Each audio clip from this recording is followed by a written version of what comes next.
I assume that you clicked on this video because you're dealing with some type of grief, some type of loss in your life.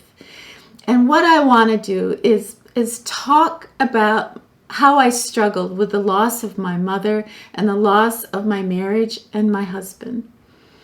And I want to go through my own stages of grief. I know that there are the, preordained stages of grief that everybody has memorized by now, but those didn't apply to me. So I want to go through my own 5 stages of grief and how I didn't move on. I moved through. I moved to just a different way of living. And that's what I want to share with you today. I was wondering the other day, why are there so many decorations representing a farmer's market? A simpler time, a truck carrying tomatoes. Why does that please us so much in today's world? What are we trying to get back to? What are we trying to feel? Sometimes on the bad days, I think it's just me that matters. And then I realize somebody looking down from heaven, and there I am, chicken scratching for my own immortality.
Everybody, I am so happy to see you today. Thank you so much for coming back and seeing me and Desi.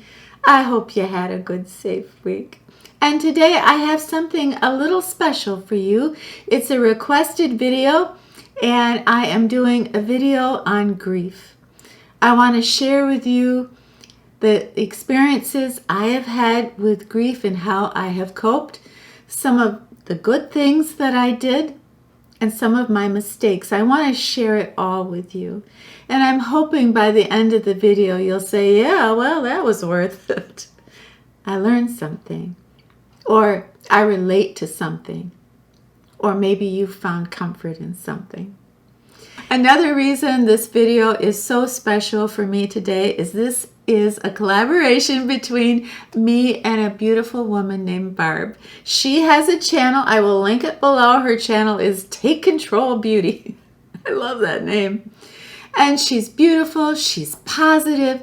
And she has a channel on all things relating to women and growing older. But she sadly is uniquely qualified to talk about grief because she tragically lost her son a year ago. And she has handled that with such bravery and such grace. So I think what she has to say about how she has coped with the loss of a child is something that you will never forget. Nobody can speak to losing a child except someone who has also lost a child. So if you get time, please go over and introduce yourself to Barb. If you have time, subscribe and listen to what she has to say about grief and how she has survived it.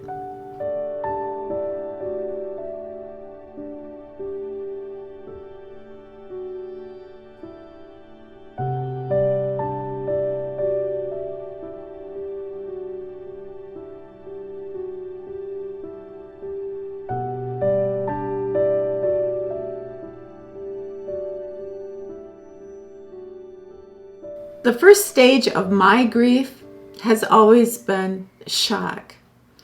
And that type of feeling where I cry and I don't even recognize my own voice. It's almost like a wounded animal. It comes from a place inside that I didn't even know existed. Just this amazing shock that this person that I loved so much, I will never see them again. And that I'll never hear their voice. And what I've learned is that initial shock, for me, it's just, I'm not thinking rationally. It's as if they're gone forever and I will never have any of those beautiful memories with that person. I am just engulfed in this shock. And I have found over the years that the sooner I can get out of that shock, the better. Because that is when my coping can begin.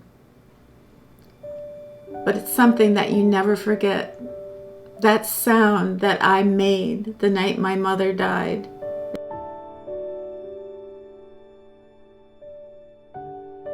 I'm pretty sure the second stage, they say, of grief is denial, but not for me. The second stage of grief was anger. And I had so much anger, I could barely stand up. I was mad at every person that didn't visit Bill. I was mad at every person who knew him and didn't call or didn't ask how he was. I was mad at his family. I was mad at the world. I was mad that he and I didn't have a happy ending. We were so happy and so in love when we got married. Why didn't we have that happy ending? Why did he suffer in that nursing home alone? I was there for the last 2 years of his life. There was nobody else there but me. And I was angry. I was angry he died that way. I do try every day to have a happy life. But I miss you, Billy. I wish we had had a happy ending. I wish we were shopping today here for our patio furniture. But here I am.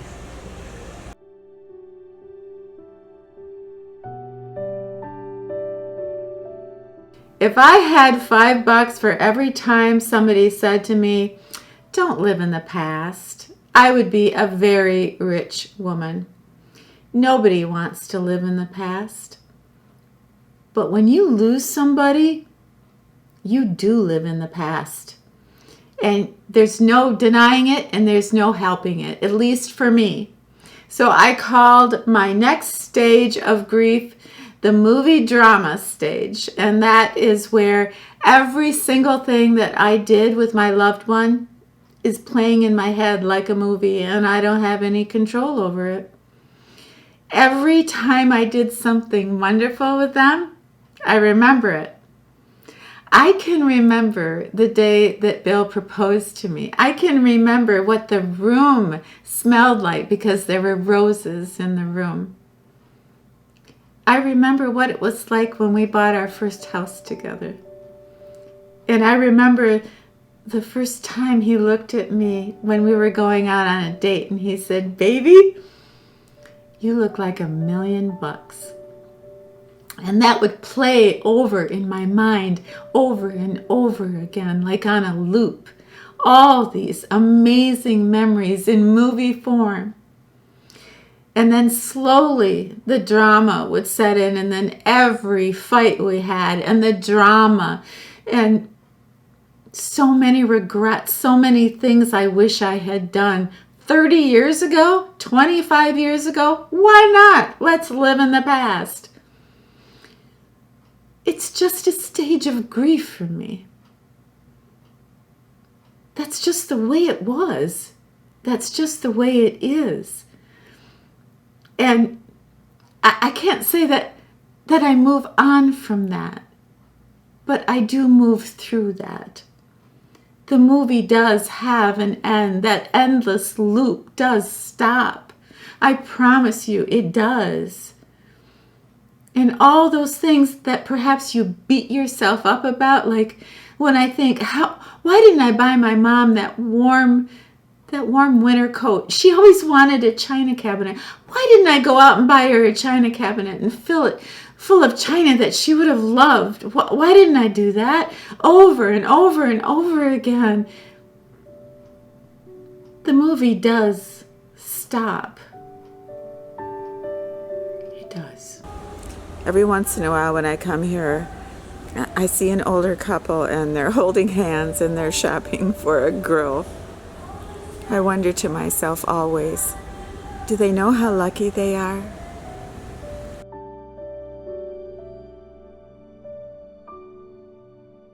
I think we do a tremendous disservice to ourselves by going through those stages of grief and saying, oh yeah, one size fits all. And when I'm all done with being angry and in denial, I'm going to end up with acceptance, right? Isn't that an amazing word? I'm going to accept it all and I'm going to be fine. And then I'm just going to go off and be the same person I was before, right? Acceptance. Such a lovely word. Well, I don't have that word in my stages of grief. My fourth stage of grief, I dub the quiet sadness. I'm not angry. I'm not playing a movie in my head about every rotten thing I ever did to that person. Perceived rotten thing. It's a quiet sadness. I'm going out again, I'm laughing, I'm telling jokes, I'm cooking for friends and family or whatever. But deep down, I don't laugh quite as loud or quite as long because inside there is that quiet sadness. Do you know what I'm saying? I bet you do. You've gone on with your life, you're fine. But deep down, you're changing, you're different because you have lost someone that you loved so much. And you're changing, you're transitioning. And that doesn't happen overnight. But I just call it that quiet sadness. And let me give you an example of that. Sometimes at night if I can't sleep, I'll watch YouTube videos of, gals my age, around my age. And I was watching one and there was this cute gal and she had ordered some furniture and she said, look what I got for my patio. And it was really cute. And she was putting it together. But then all of a sudden in the shot, she had her husband there and he had the drill because I guess she didn't want to do the drill and she needed her husband to help her do that. That was so me. I would always say, Bill, can you help me? And, he was a carpenter. He was a builder. So he had a million saws and drills. And so I'm watching this and the smile kind of disappears from my face. And there's that quiet sadness. I'm not angry. I'm not bitter. I'm not saying, to the woman in the video, I'm never going to watch you again. It just made me sad. It is so beautiful here and so peaceful. Every day I try to spend a few minutes here if I can. It just helps ground me. It helps me remember how beautiful this world is and how the river never stops flowing, no matter what. Going home with my weeds here. You think I can do something with this? I may have to work on this.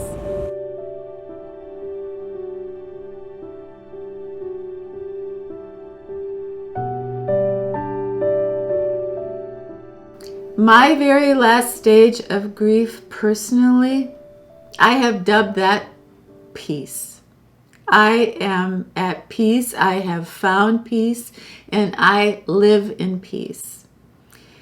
And all that means to me is that I have made peace with the fact that my loved one is no longer in my life, that I'm not going to hear their voice again, and that they're never going to give me a hug or hold my hand. And I'm at peace with that. You all know that my Billy was a writer. He wrote short stories, and he wrote poetry. He wrote scripts. And after he died, I found a floppy disk, an old one of Billy's poems. And they were hidden from me. I had never seen any of these poems.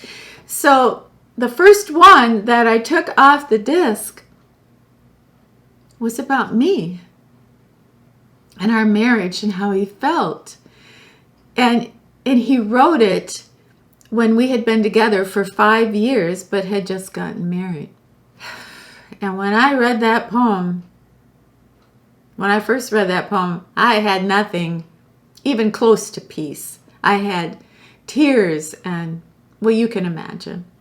It was way too overwhelming for me.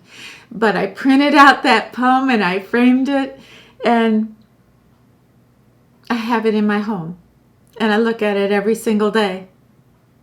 And it just reminds me of this person that I loved, who loved me, and that I'm changed forever because of this beautiful person that was in my life.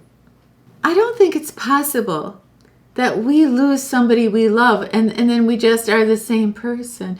We change, we grow, we become such a deeper person. I think we become a better person. There are other poems that are on that floppy disk, and I know it's been a year, but I still have not been able to transfer the others. I'm not ready yet. So do I have total peace over Bill's death? No, I don't.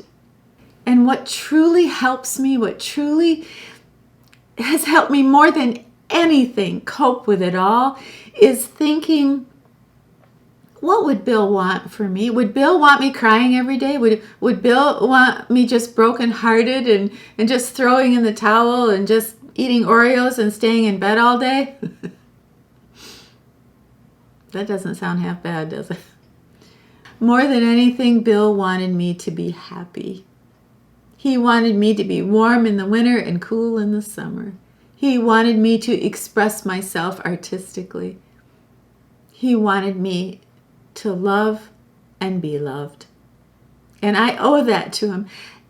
Not even death can stop all that love that is between our loved one and us. And I think, when I think about what would my mother want, what would she want for me? And I think she would say, well, 90% of the time I want you to be happy. But the other 10%, I want you to be talking about me. My mama was the most charming woman you could ever imagine. There's no way I could hold a candle to my mother's charm and charisma, and I so wish you could have met her. She would have loved being here on YouTube and sharing her life with you all. So I do try to keep her memory alive. And that's what helps me more than anything, is knowing what they would want for me and trying to give them that by being happy. One thing that Barb has taught me is people are very, very uncomfortable when it comes to loss and grief, right? Like when somebody loses somebody, usually people tiptoe around it and they're not going to ask you, how are you doing? Tell me about the person that you lost. What was he like? What was she like? What do you remember about them? People don't talk like that. How do they talk? Yeah, isn't it time you moved on? Hey, that poem and picture you have of Bill, it's been a year. Isn't it time you kind of put that in the drawer? That's how people talk. If they mention it at all. And 99% of the time, when we're around someone who has lost someone, we don't bring it up. But what Barb has taught me is that you can bring it up. And they want to talk about it. Tell me about your son. What was he like? What did he want for this world, for his life? What did he want for you? How did he love you, and how did you love him? It's okay. It's okay to say things like that. Because when we lose somebody, we never really lose them. They're part of us. They helped create who we are. The flowers are so pretty here today. I remember coming here right before Christmas and I was filming and I said goodbye because I knew I wouldn't see all the pretty flowers for a whole winter. And here I am.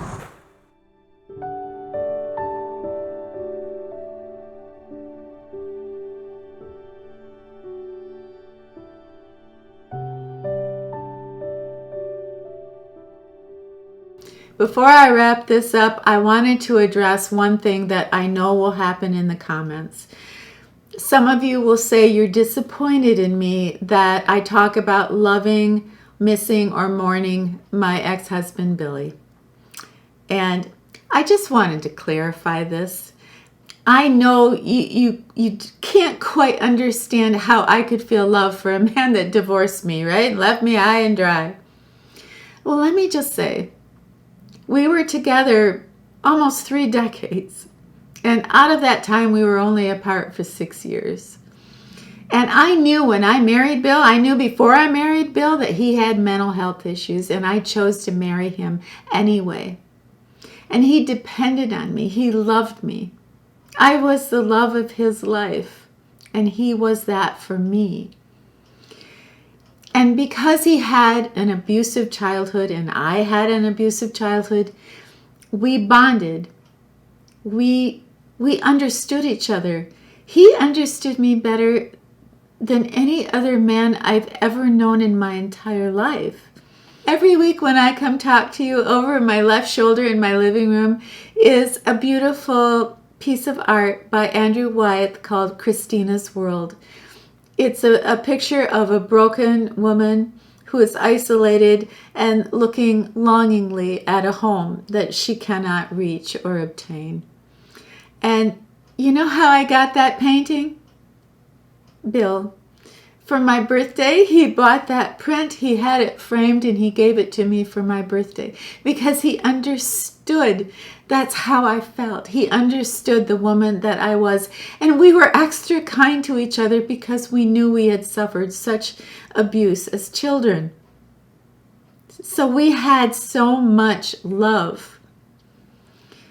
And that last year, before Bill walked out, I was recording in Lansing. I was rarely home, and when I was home, Bill said it was like living with a ghost.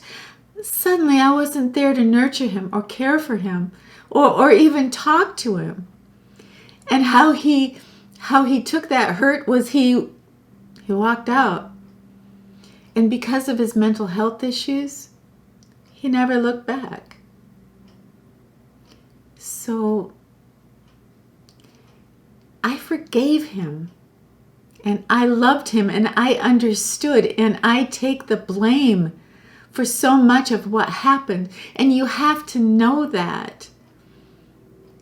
So before you write, how can you talk so lovingly about a man that was so bad to you?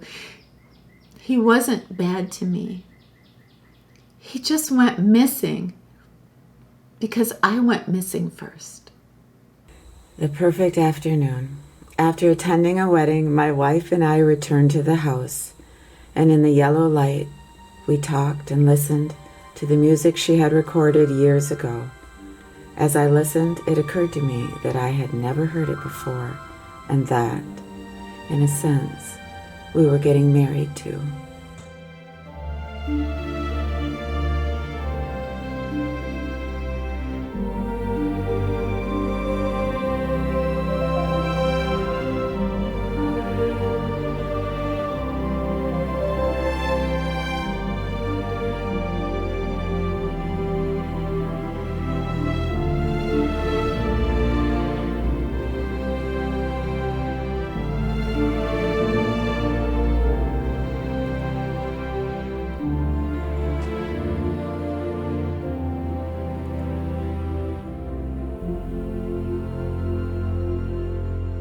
Hair was so crazy today. I don't know what was going on. Desi's hair always looks so nice. Hey everybody, thank you so much for hanging out with us today. This was a really hard video to do, but I think it turned out pretty good. Down below, if you get time, could you share maybe some things that helped you get through dealing with grief. And please don't forget to go say hi to Barb and listen to her video. I can't wait to see what she has to say. Please have yourself a brand new, safe, happy week. And when you're done with your week, come back and see me and Desi, okay? All right. It's a deal. We'll be here.